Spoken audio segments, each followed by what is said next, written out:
Salut les petits potes, j'espère que vous allez bien, c'est Delcor et aujourd'hui on se retrouve encore pour 3 nouveaux threads d'horreur. Alors je dois vous remercier parce que cette vidéo normalement elle n'était pas prévue. C'est une petite vidéo bonus que voilà j'ai sorti parce que normalement vous avez atteint les 700 pouces bleus comme demandé sur la vidéo d'hier. Voilà, donc si jamais tu l'as pas vu d'ailleurs, tu iras la voir après, hop je te la mets quelque part, je te la mets sûrement dans la description, t'inquiète pas.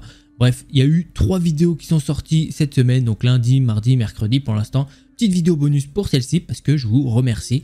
Des pouces bleus quoi, du soutien. Bon, entre guillemets, je tourne en avance parce que je vous fais confiance. Je sais que vous allez y arriver. Allez, je vous prends pas plus de temps, j'ai envie qu'on commence tout de suite. Eh bien, prends ton meilleur chocolat chaud et installe-toi confortablement. L'histoire que je vais vous raconter, c'est celle de Marie. Elle a 17 ans et elle vit seule dans un petit logement qui fait partie d'une maison divisée. Au début, tout est ce qu'il y a de plus normal. Elle ne voit jamais ses voisins et c'est le paradis total. Après quelques semaines de vie là-bas, les trucs chelous commencent chaque nuit. Son voisin frappe contre le mur qui jouxte son logement. C'est toujours entre 2h et 4h du matin et cela dure parfois des heures. En tant que jeune fille de 17 ans vivant seule, elle est pétrifiée. Pour vous dire, elle ne sait pas qu'est-ce qui est le plus fort, les coups ou bien le bruit de son cœur qui bat dans sa poitrine. Elle en parle à sa mère mais celle-ci ne la croit pas du tout. Elle lui rend visite quelques nuits et bizarrement, quand elle vient, les coups s'arrêtent. Elle a pas de chance la petite Marie. Mais cela va changer. Une nuit, ce n'est plus le cas. Les coups vont commencer. Sa mère entend les coups et elle prend la décision d'écouter et de poser son oreille contre le mur. Le lendemain, alors qu'elle est à l'école, le voisin chelou s'approche de sa mère et elle n'est pas sûre de ce qu'il a dit. Mais sa mère lui dit plus tard qu'il l'a menacée.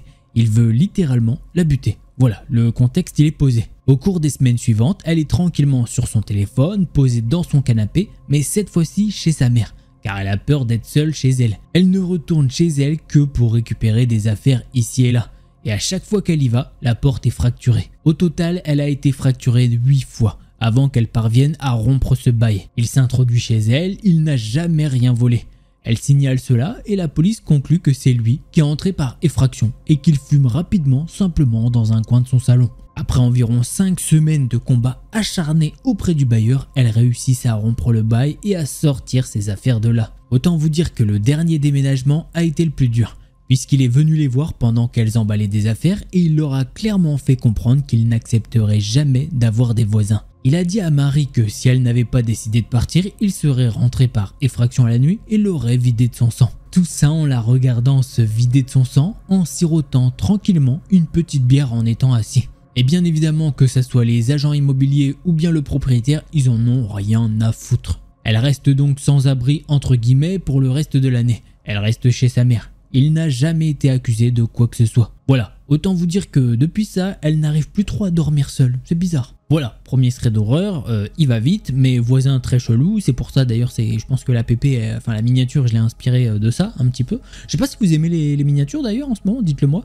Moi j'aime bien. Voilà, je me fais des petits kiffs, voilà, j'essaye de ne pas faire les mêmes miniatures que tout le monde, mais bon. Petit kiff perso, voilà, on essaye de faire, c'est plus dur, ça demande plus de boulot, mais bref, je divague, mais voilà, si t'aimes bien, n'hésite pas à le dire, moi ça me fera plaisir aussi, ça fait il y a des petits kiffs, il y a des petites pépés qui arrivent, tu verras, c'est cool, moi j'aime bien. Bref, qu'est-ce qui est du thread? Le thread, clairement, elle a 17 ans, déjà, ouais, un logement à 17 ans, tout seul, c'est quand même, on va dire, bien pour elle et tout, elle essaye, tu sais, de s'en sortir et tout, mais non... Le voisin il a dit non moi je veux pas de voisin en fait. C'est une maison divisée en 2 ou 3, je sais pas trop, elle est divisée. Mais le mec non en fait il veut la maison pour lui tout seul, mais il a pas les moyens pour se la payer, donc il emmerde tout le monde, mais façon vénère, donc voilà. Bref, on va passer au second thread d'horreur, allez.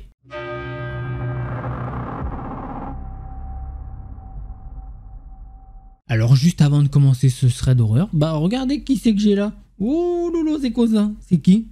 Qui c'est qui est venu pour choper ça? Hein? À la base, c'était pas pour choper ça. Mais bon, je me suis dit, tant qu'à faire, autant lui faire une petite récompense pour mon petit loulou. Tu viens? Tu montes? Oh là là, le beau gosse. Ouais, désolé, j'ai fait bugger le micro, mais c'est trop bon. Bon, allez, des bisous, je vous dis bonne vidéo. L'histoire que je vais vous raconter, c'est celle de Ludivine, et ça lui est arrivé à l'âge de 17 ans également. Elle est sur le point d'obtenir son diplôme d'études secondaires. Elle a été scolarisée à la maison et est très encouragée à poursuivre l'entrepreneuriat. Elle essaye de créer une entreprise de photographie qu'elle pourrait diriger après avoir obtenu son diplôme. Elle doit donc constituer un portfolio et elle a décidé de demander à quelques amis et connaissances de devenir mannequin pour elle.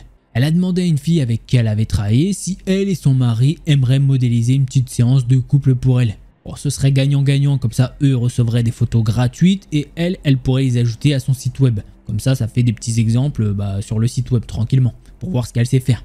Et ils ont prévu une journée pour se rencontrer et elle leur a demandé que la rencontre se passe dans un parc local un petit soir. Bon, ce qu'il faut savoir à propos de ce parc, c'est qu'il est assez éloigné de la ville.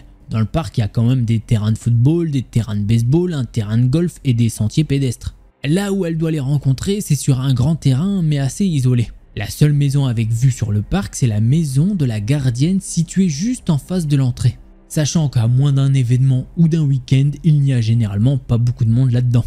Elle se sent assez en confiance pour rencontrer le couple là-bas car elle prévoit d'arriver seulement une petite quinzaine de minutes plus tôt, comme ça elle pourra installer son matériel. Le parc a une entrée que tu peux emprunter via une route jusqu'au parking pour accéder à tous les terrains de sport, à l'aire de jeu et descendre à l'étang. Bon, en vrai, elle connaît pas mal le parc et elle se dit qu'il y a un endroit qui est vachement beau, il y a des beaux arbres et tout et ce sera nickel pour le coup. Elle compte s'installer là pour ses photos, ça va rendre super bien. Elle a contourné l'entrée et elle s'est garée devant une petite section de terre à l'avant du parc. Elle a commencé à décharger tous ses accessoires. Bon, on lui a toujours appris à être une personne prudente, surtout en tant que jeune femme. Alors elle a jeté un coup d'œil rapide pour voir s'il y avait quelqu'un dans le parc. Elle a vu une voiture sur le parking et deux gars qui lancent une balle sur le terrain de baseball. Ils sont avec leur pitbull. De l'autre côté de la rue, elle peut voir la gardienne dans son jardin, ce qui fait qu'elle se sent beaucoup mieux. Elle a décidé de garder un œil ouvert et elle a continué d'installer ses affaires. Elle lève les yeux de temps en temps pour s'assurer que les deux hommes sont toujours sur le terrain de baseball. Bon, à ce moment-là, elle n'a aucune raison de croire que ces deux mecs vont venir l'emmerder. Mais quelque chose dans son instinct lui dit simplement de surveiller. Bon, elle regarde sa montre et le couple semble être en retard.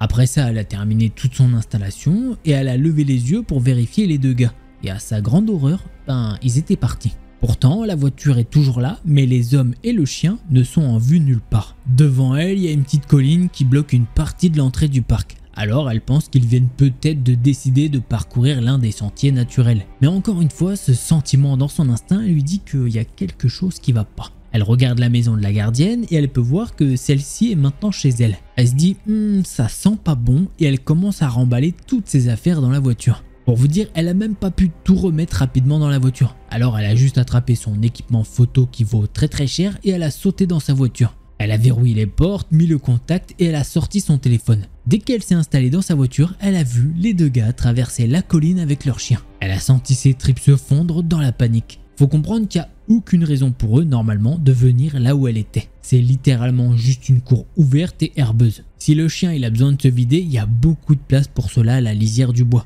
sur le sentier naturel ou bien sur la promenade jusqu'à l'étang. Tous des endroits qui sont tous bien plus proches d'eux que là où elle est. Ils ont contourné sa petite installation et lorsqu'ils sont arrivés vers sa voiture, un gars est passé devant et celui qui tient le chien en laisse fait le tour de sa voiture. Bon, à ce moment-là, elle suppose que ils ont bien réalisé qu'elle avait déjà remarqué leur arrivée et que forcément, elle n'est plus vulnérable. Après ça, les gars se sont retrouvés à deux, ils ont discuté un petit peu et ils ont marché plus bas et ils ont traversé le terrain de football. Sauf que en se barrant, ils arrêtent pas de lui lancer des regards en arrière. Après un petit moment, elle se sent vachement moins en danger. Du coup, elle se jette un petit coup d'œil à son téléphone et elle peut voir que le couple avec qui elle avait rendez-vous avait tout simplement oublié et ils étaient partis sur la plage. Je peux vous dire qu'à ce moment-là, elle en a marre, elle est sortie de sa voiture, elle a pris le reste d'affaires qu'il y avait dehors qui étaient posées sur l'herbe et elle les a jetées dans sa voiture. Bon, c'était sa première expérience de la peur d'être une femme seule la nuit. Depuis, elle a vécu plusieurs expériences, mais celle-ci, c'est celle qui l'a vraiment le plus fait flipper.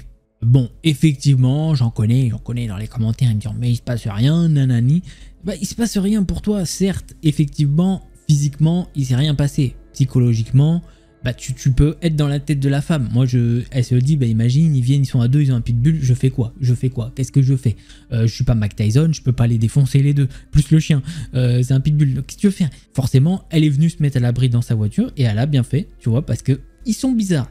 On dit pas qu'ils auraient fait quelque chose, peut-être qu'ils auraient rien fait, mais malheureusement, elle a bien fait de faire ça, elle a fait un bon move. Et en plus, le couple là, ils sont pas venus. Elle a pas de chance. Quoi qu'il arrive, elle a eu une expérience de merde. Voilà, il faut le dire. Elle a eu une expérience de merde là. Donc voilà, je vous le mets et on passe au troisième thread d'horreur. Je vous le mets, ça veut rien dire. Qu'est-ce que je raconte moi? N'importe quoi. Et des fois, Delcor, il est fifou. Allez bref, n'importe quoi, arrête de dire des conneries et on passe au troisième thread d'horreur. Allez.